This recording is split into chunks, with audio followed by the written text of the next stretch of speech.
So I got another seat bracket here, but this one's for some of you guys may know. This is for my buddy Andrew, who has ran an 1136, and need to find a box that can fit this, but I figure I should probably give him some time slips that just, say I'm faster than him, so I can, assert my dominance. So I'll send those with that too.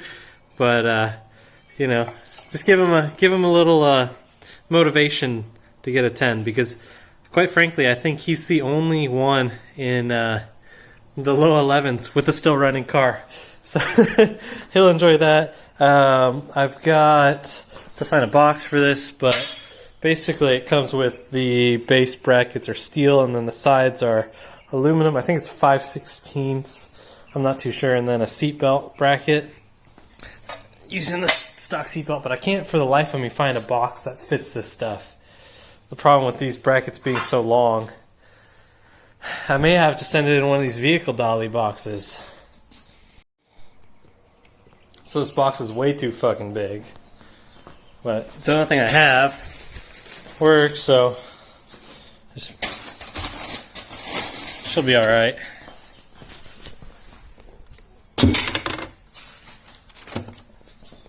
I'm just kidding, I'll do it all nice. I like Andrew too much to do this half-assed. But I can find some packaging stuff for that and then mail that off to him. And hopefully he can get a nice Kirky going like that. Honestly, I'm super happy with how this came out. It's super nice to sit in, and it doesn't hurt at all. Like, I drove back 3 hours in it, and it's pretty sweet. This is probably the most bullshittery I've ever done. So I took the bases out of each of these boxes, put it on each side, taped it all together. I'm going to put it inside that box, and then I'll put in the time slips on top, so it's the first thing he notices. And then I might figure out some more spacing for top and bottom, make sure it doesn't go anywhere. But pretty solid. I wouldn't ship this like this. This is crap. So I'm going to put it inside this box. Hold on, I got to sign these. Act like I'm something big.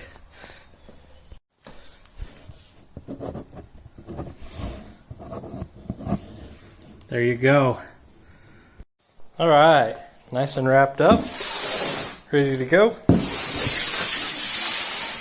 Send that out to him today. And then a little bit later, gonna start pulling off the front end. Interior's not quite done, but I'm kind of tired of fiddling with the interior when I could be giving you guys some good content. So, gonna pull off the bumper here in a little bit and get to it. Oh, look at me looking all cute in a polo. So, like I said, I was sending that to my buddy Andrew, who has ran an 1136. A lot of you know of him. It's 802 Show on YouTube. I'm going to put a link to his YouTube channel down below. Check him out. He's got like 300 or 400 subs. I'd love to get him some more subs going so that he'll post some regular videos, because he's got a lot going on his car that he hasn't posted at all. And I think it'll give him some motivation to get some videos out there. But give him a follow, and I'm kind of excited for him to get down to the drag strip. Honestly, I think he's going to be the first one to get a 10, because he's got a ton of changes over his 1136. He's going to be lighter, have more power, and hopefully he can put it to the ground and the drivetrain doesn't explode. Sorry, buddy. But hopefully he can get down the drag strip, and I think we're all going to be impressed this season with what he has going. But he's the fastest 10 through 12, overall second fastest in the platform behind my piece of shit. But he's never been far off, and he's killing it. I got mad respect for the guy. So give him a follow down below, like and subscribe to his stuff, and hopefully he'll get you guys some more show platform content. All right, so got the car pushed back. Extremely out of breath because this bitch is not light. But basically, don't need any of the trunk room. So got her kind of close back there. And then if I need to work in here with the garage closed, then I'll have, you know, a good solid 4 to 5 feet. And then when we have the engine hoist here, that'll allow us to pull out the motor without going on to the slope here. And then talked with a couple people on things to do when it comes to removing everything. Basically, the most stuff we can remove is going to be the best. So I'm going to remove this. I'm going to need to evacuate the AC system, take out all the intake. Said apparently just basically taking off everything. Suggested taking off the front engine manifold and turbo. I'm going to need to disconnect the downpipes. Oh, thankfully, you know, oh, this is big brain moment. Big brain moment. I put the PPE downpipes on, and then when we did the turbos, I was going to wrap them, but I didn't because I knew it was going to blow it up, so I'll just take off the downpipes and wrap them while they're off. You know, that's totally my plan. I totally knew I was going to blow it up. Totally knew. See, that saved me like 30 minutes of work taking off the old downpipes. So once I have everything out, I'm going to do a lot of little stuff while we're in there. I'm going to paint this valve cover black to match the back one that's already black.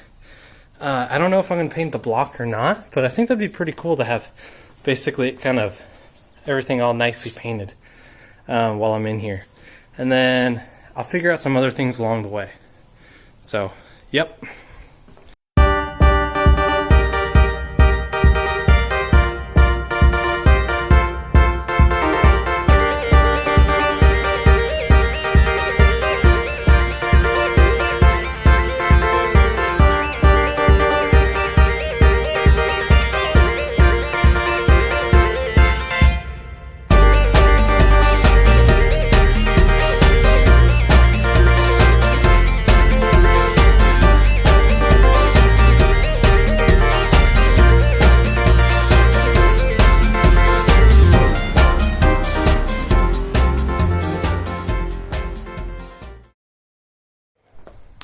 It's got the front bumper off. Methanol kit's still there.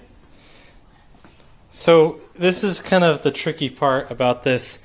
Like I said, I'm going to take out the whole core support and then evacuate the AC system eventually. But basically, you can't take this off without breaking some spot welds on the sides. Normally they look like this. And if you're a monkey like me and you tear it apart, they look like that. So it's got 4, I want to say 15 millimeter bolts on each side, or it might be 13. I'm not too fluent on bolt sizes unless I've got the sockets in front of me. But you can't take off the crash bar if you've got the tack welds in place. So mine will actually fold out that way, but I'm also going to drill out the tack welds on this side so I can just remove this support altogether. Who knows, I might get another one or have one made because this one, the previous owner must have hit something. But before I evacuate the AC system, this is the AC condenser radiator, and that can like half slide under the car. So I'm going to do that for the time being because when I did the intercooler, the very first time before I made the video for Gearhead, that's what I did, is just slide this underneath. So get that. Need to take headlights out. Also, we're not going to talk about this too in depth, but you know, sometimes you got to do what you got to do if something breaks, or if it was maybe broken from the previous owner. But here's bumper. It's in pretty bad shape. They patched it too. So I mean, the whole front end of this car has had a rough life. But while I'm in here, I might make a bracket for the methanol pump elsewhere, kind of lower down, because I didn't have anything to make it at the time. So we took off noisemaker. So decent progress. So let's get back to it.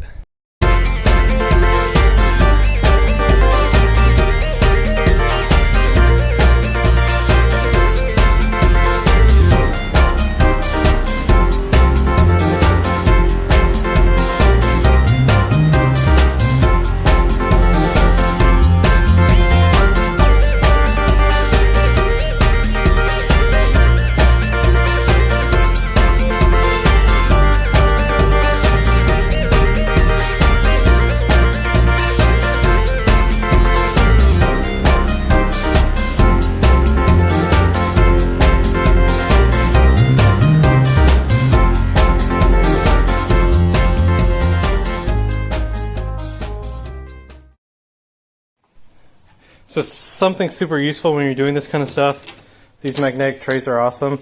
Basically, these are all of the bumper bolts, everything for the bumper. So I'm just going to take this and then I'll put it off to the side for the bumper.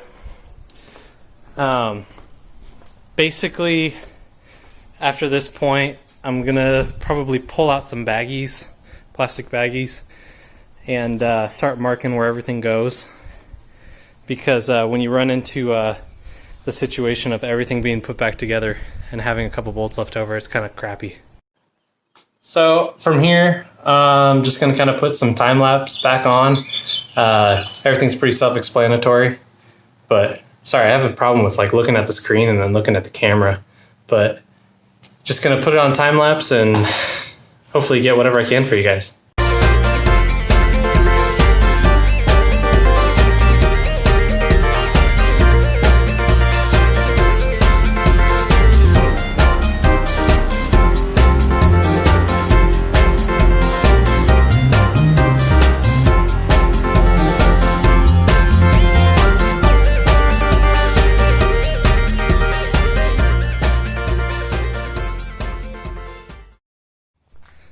So that's what I meant when it's spot welded.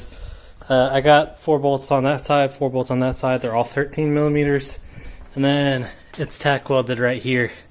So I'm gonna have to drill those out. I'm gonna obviously put a couple bolts back in. But once I do that, so basically the very first time I did an intercooler, I just bent this out like this. Obviously without, pulling wires apart. But just like that. And then I was able to get direct access to the core support, which should come out pretty easy from there. Whew. So that was a pain in the butt. A lot less drilling actually went on. I really just kind of hit it with a rubber mallet and a flathead until I kind of got it to break apart on one side, and then unbolted and kind of tweaked it off. But the spot welds are there to supposedly stop some creaking that can happen, and honestly I'm not too worried about it, because those bolts, I mean, it's kind of ridiculous to have 2 spot welds on each side and then also have 4 bolts. And it looks like at some point these headlight clips are kind of boogered up, so I just ended up taking the turning signal bulbs out. But now that this is off, basically can get the AC condenser radiator to slide underneath the car, and then the core support should come out pretty easy. However, for lack of a better word here, just going to stop at this point. Basically, this is a giant chunk forward. I'd say it's probably, once we get the core support out, I need to still drain fluids. So that's why I'm kind of trying to stop here, so I can allot some space for some coolant as well as oil. I'm kind of curious at how the oil looks as far as like metal flakes and whatnot. But giant chunk done. Really only been out here for about an hour. So we got the bumper off. We got the core support completely off. Like I said, I think I'm probably going to buy another one of these, if not have a custom one made up, because the previous owner beat this one up. I may have mounted my car on a curb in the winter a couple years ago, but that wasn't me. That wasn't me. I don't know if you guys have ever seen that wheel, but it's actually hiding out back here. I have a 5th American Racing wheel that had an untimely demise and a couple cracks in it. I'll show that in another video. But happy with the progress made. Wife's probably going to kill me. But it is what it is. I don't really know what to do with this stuff, so I think she's just going to have to sacrifice her parking spot for a while until I figure it out.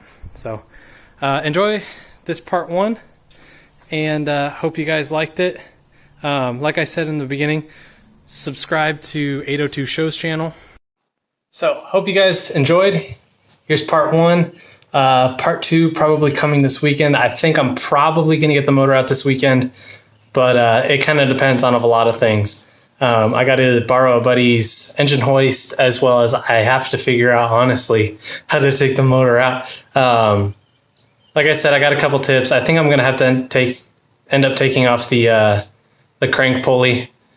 So I just got that little bit more of wiggle room. But hope you guys enjoyed, and I'll see you in the next one. So wife got her spot back, but good timing. Neighbor's getting his lawn mowed now, so wouldn't be able to hear anything anyways.